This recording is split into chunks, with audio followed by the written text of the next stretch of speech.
وادی نیلم میں سیر و تفریح کے لیے جانے والی ایک گاڑی وادی نیلم کی کھائی سے نیچے جا گری، ہزاروں فٹ نیچے جا گری اور اس میں موجود 7 افراد جس میں 5 عورتیں بھی شامل تھیں اور ایک مرد شامل تھا اور ایک بچہ تھا، وہ سب کے سب جو ہے وہ جاں بحق ہو گئے ہیں۔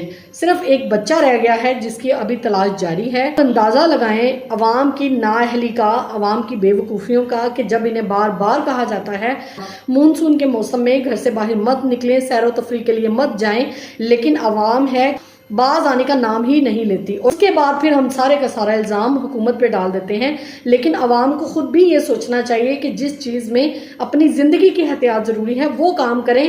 اب جو افراد تو گھر سے سیر و تفریح کے لیے نکلے وہ تو اپنی خوشی سے نکلے ہیں، لیکن وہ بیچارہ ڈرائیور بھی بلا وجہ مارا گیا، رزق کمانے کے لیے گھر سے نکلا تھا مجبوری کے طور پر۔ یہ سیر و تفریح اس کی جان لینے کا بھی باعث بن گئی۔ خیر، اللہ پاک مرحومین کی مغفرت فرمائے، لیکن آپ لوگ لازمی خیال کریں ان دنوں میں سیر و تفریح کے لیے نکلے ہوئے لوگ بھی گھروں میں واپس آ جائیں۔ اللہ حافظ۔